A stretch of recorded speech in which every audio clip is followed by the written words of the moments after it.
बिस्मिल्लाहिर्रहमानिर्रहीम। प्यारे बच्चों, आज हम बात करेंगे मज़मून नगारी पर कि मज़मून लिखना किस तरह है और उसकी ज़रूरी चीज़ें क्या हैं। लेकिन उससे पहले हम बात करते चलें ज़िंदगी के असूलों में से किसी एक असूल पर। आज का हमारा जो असूल है वो है, बेटे, जो कुंद जहन के लोग होते हैं वो हमेशा लोगों पर बात करते हैं, लेकिन जो खुले जहन के लोग होते हैं वो नज़रियात पर बात करते हैं। बात तो है फ़लसफ़ियाना, लेकिन है समझने की। खैर, बात करते हैं मज़मून निगारी पर।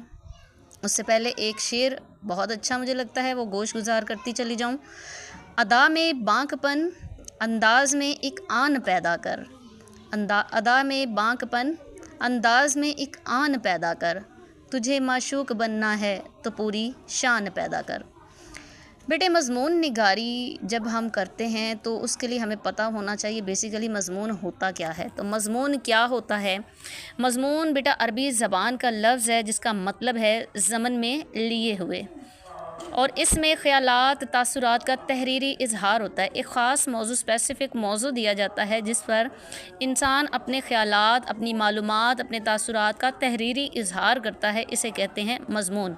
मज़मून जो है बेटा, उसकी कई इक़साम होती हैं, तो इक़साम पे हम बात करेंगे, लेकिन उससे पहले हम मज़मून के हिस्सों पर बात कर लें कि मज़मून के जो हिस्से हैं वो 3 होते हैं। एक होता है इब्तिदाइया, जिसमें ये होता है इशारा करना मौजू की तरफ, आपको जो मौजू दिया गया है उसकी तरफ इशारा करना, उसके बारे में इब्तिदाई मालूमात लिखना। यानी कि आपको जो मौजू दिया गया है, जिस उन्वान पर आपने मज़मून लिखना है, उस उन्वान की तरफ आपने इशारा करना है कि है क्या चीज़ वो। दूसरा जो हिस्सा है मज़मून का वो है नफ्से मज़मून, यानी कि नफ्से मज़मून में जुमला मालूमात, जितनी भी मालूमात आपको उस मौजू के बारे में पता है वो सारी की सारी मालूमात आप एक तरतीब के साथ लिखेंगे। तीसरा जो हिस्सा है मज़मून का वो है बेटा इख्तिताम। तो इख्तिताम का मतलब क्या है कि जो मज़मून आपने लिखा है, जिस मौजू के बारे में आपने लिखा है, उसका हासिल या निचोड़ क्या है, उसके बारे में तासुरात, आपके अपने ख़यालात क्या हैं। इक़साम पे अगर हम बात करें तो इक़साम बेटे इसकी 3 किस्म की हैं। पहली है बयानिया किस्म, दूसरी है तारीख़ी या शख्सियाती किस्म, तीसरी है फ़िक्री किस्म। अब जो बयानिया किस्म है उसमें क्या होता है कि जगह या चीज़ का इस्तेमाल, जगह, चीज़ या किसी जानदार के बारे में लिखा जाता है। और इसकी मिसाल अगर हम देखें तो वो है कि कॉलेज में मेरा पहला दिन, या फिर किसी तारीख़ी मकाम की सैर, तो इसके अंदर बयानिया में आ जाता है ये। अगर हम इक़साम की बात करें तारीख़ी शख्सियाती की, तो इसके अंदर शख्सियात के बारे में लिखा जाता है, या फिर शख्सियात के बारे में लिखा जाता है, या तारीख़ी हादसात के बारे में लिखा जाता है, माजी के जो हालात गुज़र चुके हों। तो मिसाल इसकी अगर हम लें तो जैसे अल्लामा इकबाल हैं, मेरा उस्ताद हैं। तो तीसरी किस्म जो है इसकी वो है फ़िक्री। फ़िक्री में क्या होता है कि कोई ऐसा मौजू दिया जाए जिसमें आप अपनी फ़िक्र का निचोड़ जो है वो सामने लेकर आएँ, उसे तहरीरी फॉर्म में लिखें। तो इसकी मिसाल अगर हम लें तो वो बेटा जैसे देख रहे हैं आप, मज़मून एक लिखते हैं वक्त की अहमियत है, या देही और शहरी ज़िंदगी का मुवाज़ना, उसके बारे में आप लिखते हैं, तो इसके अंदर आपके पास अपने ख़यालात का निचोड़ जो है वो मौजूद होता है, तो आप अपने ख़यालात का इजहार इसमें कर सकते हैं। तो ये तो थी इक़साम। अब हम बात करते हैं मज़मून की बुनियादी बातों पर। तो बुनियादी बातों को अगर हम देखें तो इसकी 4 बुनियादी बातें हैं, जिनमें पहली बात है ख़यालात, यानी कि मज़मून लिखने के लिए आपको जो मौजू दिया गया है उसके बारे में जो ख़यालात हैं वो आपके बुलंद और वसी होने चाहिए। जब तक आपके ख़यालात बुलंद और वसी नहीं होंगे तब तक मज़मून जो है वो अच्छा नहीं लिखा जाएगा, और अल्फाज का जादू ही आपको अच्छा बना सकता है, या कारी जो है उसको बार बार आपका मज़मून पढ़ने पर मजबूर कर सकता है। दूसरी जो इसमें बुनियादी बात है वो है तर्ज़े बयान, यानी कि आपका जो तर्ज़े बयान है बेटा वो मुनासिब होना चाहिए। कोई भी मज़मून आप लिख रहे हैं, किसी भी मौजू पर लिख रहे हैं, उसमें आपका जो बयान करने का तरीका है वो मुनासिब होना चाहिए। ना तो वो इतना तवील होना चाहिए कि पढ़ने वाला जो है वो उकता जाए, ना ही इतना मुख्तसर होना चाहिए कि बात कोई समझ ना आए, और अल्फाज का इस्तेमाल बहुत अच्छा होना चाहिए। तीसरी जो बात है इसमें वो है तरतीब। तरतीब क्या होती है कि जो चीज़ आप लिख रहे हैं, जिस मौजू पर लिख रहे हैं, उसमें एक रब्त होना चाहिए, एक तसलसल होना चाहिए, और तरतीब होनी चाहिए। अगर ये तीनों चीज़ें आपके मज़मून में नहीं हैं तो आपके मज़मून लिखने का कोई फ़ायदा नहीं है। आपके मज़मून को पढ़ने से कुछ समझ नहीं आएगी, और कारी जो है उसको आया गया कर देगा।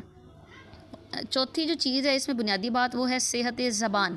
अब सेहत ज़बान का क्या मतलब है कि तहरीर में आप जो लिख रहे हैं उसमें आपकी इमला, लुगत यानी कि जो आप लुगत इस्तेमाल कर रहे हैं, अल्फाज मुश्किल अल्फाज इस्तेमाल कर रहे हैं, मुहावरात जो इस्तेमाल कर रहे हैं या कवायद जो इस्तेमाल कर रहे हैं, वो आप लोग ग्रामर के मुताबिक इस्तेमाल करेंगे। और इमला आपकी अच्छी होनी चाहिए, इमला में गलती नहीं होनी चाहिए, लुगत आपकी बेहतरीन होनी चाहिए।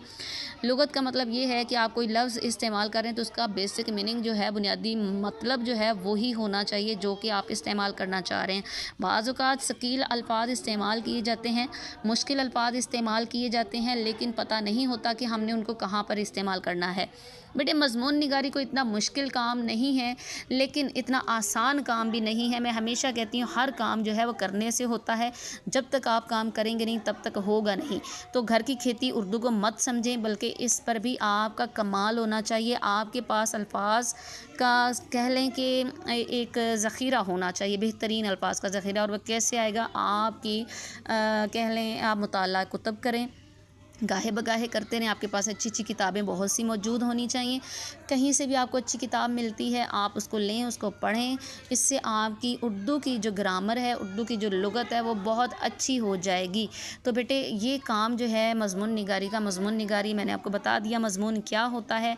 जिस मेरी बेटी ने मुझे मैसेज किया था कि मैम इस पे वीडियो बना दें, मैंने बना दिया। अगर मज़ीद इसकी समझ आपको नहीं आती तो आप मुझसे पूछ सकते हैं।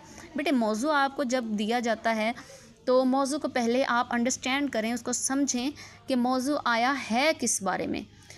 उसके बाद आप अपने ज़हन में ज़ोर दें कि मेरे पास इस मौजू के बारे में, इस उन्वान के बारे में क्या मालूमात हैं।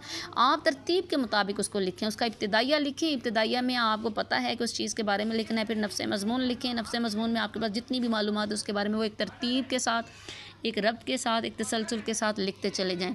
और इख्तिताम आपका बहुत अच्छा होना चाहिए, यानी कि इख्तिताम में आप उस सारे मौजू का निचोड़ निकाल रहे होते हैं, उसका हासिल जो है, माँ हासिल जिसको कहते हैं, वो लिख रहे होते हैं। तो ये चीज़ें आपको पता होनी चाहिए। अगर आपने इक़साम को समझ लिया है कि बयानियाँ हैं, तारीख़ी और शख्सियात हैं और फ़िक्री हैं, तो आपको आसानी होगी। और प्रैक्टिस करते रहें, इंशाल्लाह बेटा अल्लाह आपको कामयाब करेगा। मेहनत करते रहें, क्योंकि मेहनत करने वालों का साथ अल्लाह ताला ख़ुद देता है। कल हम इंशाल्लाह नए मौजू पर बात करेंगे। अल्लाह हाफ़िज़, फ़ी अमान अल्लाह।